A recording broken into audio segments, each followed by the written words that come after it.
Doris，Hello，Kevin，多謝你今日接受我嘅訪問啦。我都知道咧，其實你係一個非常後生嘅90後啦，因為我其實咧睇翻我自己公司個 profile 咧，其實冇乜邊個好似呢個年紀咧就咁快同我買樓嘅。我都想知道你多少少 background 啦，知道你係90後又買咗2層樓咯已經，咁其實你係不嬲好中意買樓定係點嘅？其實第一層樓係聽一個投資前輩就話，喂，你30歲之前不如置業啦，買樓啦咁樣。咁咧就嗰陣死慳死抵咗個首期，咁就第一層樓咧就買咗呢個紅磡嘅必嘉坊。咁我睇中佢港鐵嘅基建啦、配套啦，咁一站式嘅服務啦，咁就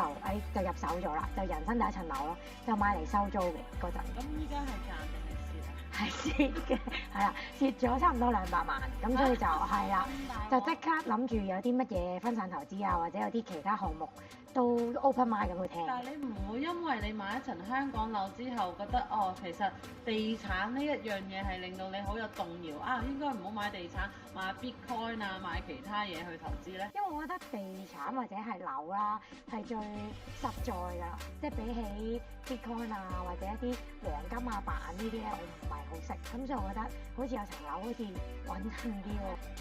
喎，最快儲錢嘅一個方法咯。我想請教你啦，即係咁後生咁叻女啦，即係咪因為有富爸爸照顧你，所以你無端端就好快地儲到一筆首期咧？係自己嘅，10年前開始做生意啦，電商加經營線下嘅 community 啦，咁慢慢累積嘅，咁首期都係真係死慳死抵咁樣刮出嚟，光頸靚喎，所以真係10年間就不斷工作啦，即係揾到錢合法我就做啦咁樣咯，咁不斷慢慢咁樣累積自己嘅首期咯。OK，咁我記得我同你嘅認識都係好離奇嘅，係，因為我都記得咧，我係啱啱識你嘅時候就即係大家吹下水啊，我做中東樓，跟住其實我都冇特別去講好多 details 嘅，跟住我記得係突然之間追擊我，喂，我唔可以講多少少啊咁樣。其實有啲咩原因令到你係特別對中東係感興趣咧？杜拜有聽過嘅，但係就冇聽過阿布扎比，正係因為冇人講過。所以咧引發到我嘅好奇心，好似冇人知咁樣咯。呢個地方有啲認知差，咁就正係因為冇人知，所以就令到我吸到我想問你多啲呢個市場嘅嘢咯。但係你冇去過呢個地方就買咗啦？冇㗎，但係咧，我聽你講阿布扎比呢個 market 啦，你有去過啦。咁之後其實當地即係阿布扎比呢個地方係穩陣，即係佢雖然有呢個石油嘅 backup 啦，咁佢亦都有開發好多旅遊嘅，同埋好多國際品牌都進駐咗。即係點解會阿布扎比揀呢個地方咧？因為佢側邊又有第7個迪士尼啦，又有 F1 啦，又有華納兄弟啦，仲起緊賭場。咁我覺得呢啲配套係令到我好有信心去繼續聽呢個地方嘅。咁依家咧個個都有講緊，喂嗰邊打仗喎，咁我相信你有好多朋友都問你，喂有冇事啊？會唔會層樓俾人炸咗啊？咁樣，咁你對於成件事有啲咩睇法咧？你覺得？因為有深入認識過呢個發展商啦，咁佢成個發展商都係有晒 Apps 啊、流程啊、層樓起到邊你都可以睇到啊。咁或者正係咁多人好驚嘅時候咧，就反而要入場咯，即係喺一個動盪嘅時候，反而係低價咁去吸入。咁我覺得長揸即係長線投資係 OK 嘅，咁亦都冇話好驚咁樣咯。非常之好。咧打仗啦，咁我都想 update 翻啦。其實咧冇大跌嘅，因為好多時咧啲新聞咧好似講到好恐怖，又話全球啲富豪走鬼晒啦，跟住依家咩暴瀉啊，咁其實嗰啲都係誇大嘅。因為我自己都有繼續 monitor 住啦，我都想執平嘢係好平嘅執嘅，所以咧你有層樓仍然係升喺度嘅。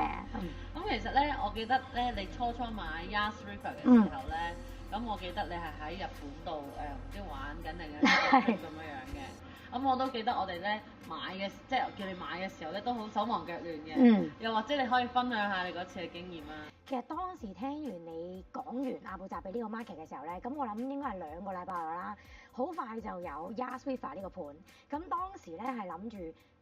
不如揾 passport 試下個運氣啦，試下個彩數啦，咁入個彩池嗰度抽獎嘅啫。咁你嘅團隊都好好啦 ，keep 住有跟進我哋要單 app 啊，要填好一啲文件嘅 form 啊，一步係啦，開 WhatsApp 群組啊，一步一腳印咁，跟住令到我更加即係相信你嘅專業啦。咁同埋佢先知到當日真係中咗啦，你哋成個團隊幫手前後排隊咁樣啦。即係中咗嘅時候咧，我記得係得90分鐘，你要即刻碌卡俾首期咁樣咯。咁啊係好驚險嘅成個過程，咁所以係爭分奪秒去形容嗰個買嗰個情況咯。我仲要記得你係臨上飛機前要碌卡嘅。係啊，即刻係，因為一早 QB 已經同我講咗，就係有啲海外嘅信用卡係有機會唔俾你。係啦，唔接受啦咁樣咯。咁後尾就多得你嘅幫助啦，就搞掂咗咁樣咯。咁所以就一落機就知道自己成功買咗啦。係咪從未試過咧買樓買到好似咧，冇得揀啊，係得呢一間就呢一間嘅，唔要就冇啦，有時間限制60分鐘內要俾錢啊？係，因為嗰陣咧啱啱有講就係我其實喺機場啦過緊關嘅，過緊呢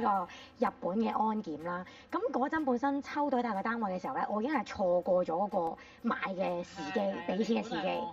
係啦，咁之後冇咗啦，即刻你哋嘅團隊又好幫我搜羅到另一個6樓嘅單位啦，咁就即刻唔理啦，即刻要啦，即刻就買咗咁樣咯，係啊，所以真係要爭分奪秒嘅。咁咧我都知道咧，其實香港咁大啦，咁其實都唔係淨係得我一個做中東物業。相信你都有其他渠道咧，可以睇到好多唔同嘅廣告啦。咁點解會揀咗我哋公司或者揀咗佢同我去投資咧？朋友介紹啦，本身你係聽佢哋講咧係有專業嘅 background 嘅，跟住 step by step 咁樣由 passport 啊嘅 number 啊，去到你嘅詳細資料啊、工作啊。有個流程表嘅，個 step 都係跟住啊！我今日要做啲咩啦？我 down 咗 app 未啊？我 down 完個 app，我仲要喺入邊要填我嘅 passport 啊，跟住填完 passport 仲要360度身份認證啊！如果唔係，就算抽完都冇得買啊咁樣。成個流程係好 smooth 啦，好仔細啦，同埋係一點一滴咁加咗好多信心喺我身上嘅，即係真係做緊嘢咯。因為好多海外投資就係最驚就係俾咗呢嚿錢。或者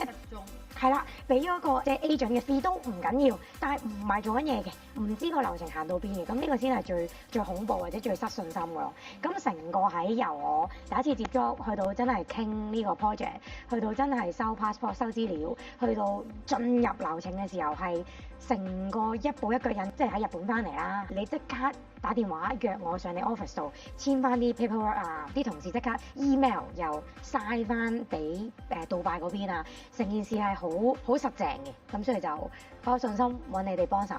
其實我好欣賞你，就係好細個就開始諗投資理財呢一方面啊。咁其實你自己有啲咩心得咧？第一桶金由0或者負數開始到你真係夠錢去買樓啦。其實點解會有咁樣嘅思維要咁努力咧？我覺得唔好俾年齡限制咗個想像力先，即係好多人會覺得我啱啱出嚟做嘢冇耐咯喎，咁快諗20幾歲買樓投資好似唔關自己事咁。咁我覺得第一要膽大心細啦，同埋第二我覺得要定一個細嘅目標先，即係一開始唔好諗理想家居住，已經係過千尺、800尺3房咁樣。一開始可能諗個 studio 或者1房，即係細面額啲嘅數，係啦，上咗車先，係啦，做咗第一次嘅槓桿先，咁將你個本金慢慢打大咗，先去諗你嘅理想家居，慢慢去即係睇下多啲書啦，同埋培養下自己理財嘅習慣。慢慢由你出嚟打工，即係第一份工，慢慢累積嘅時候咧，其實就已經去到你30歲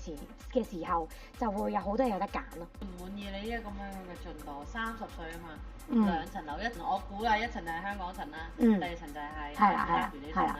咁希望你好快32歲就係第3層，34歲就第4層咁樣上啦。咁如果你話有冇啲咩 advice 俾下啲同年啊，或者甚至細過你嘅年輕人咧？我記得咧，我買即係阿布扎比或者中東，我同我身邊嘅朋友講嘅時候咧，好多人都係第一句都會問：喂，你係咪俾人呃啊？或者係你係咪中咗詐騙啊？我覺得咧係第一，大家對一啲未知嘅嘢咧，其實認知差係好緊要咯。唔覺得係好多詐騙或者俾人呃，我覺得係好大，即係好多嘢都係好好嘅。咁我覺得係可以大膽啲或者去 open mind 啲去聽多啲新嘅嘢。其實我覺得呢個好重要啊，係要聽多啲，即係我覺得做人咧最緊要有墨水，即係咧好似依家成日睇好多新聞咧，嗰個乜鬼海峽咧，啲石油啊、啲船啊逼晒嗰度啊，伊朗啊啲咁嘅關係咧，其實唔打仗咧係冇人知發生咩。我諗好多嘅後生仔係唔知個地形係乜嘢啦，甚至可能杜拜啊、阿布達比啊，原來係同一個國家嚟㗎，即係原來係2個城市咁樣。即係我覺得就係真係要聽多啲，同埋認識呢個世界。咁其實我都知道你即係當所有嘢都穩定嘅時候咧，都應該係想過去嗰邊望下。嗯。因為你買一層樓，本來 plan 咗係會冇錯快啲過去噶嘛，點係知係咁啱咗呢件事啦。咁我希望下一次我哋再錄影嘅時候咧，就可以影下你喺現場嗰邊係啦係啦，睇下現場嘅感受，跟住去玩嘅時候影多啲片段俾大家。好，我哋有啲我哋杜拜見啦。好啊好啊。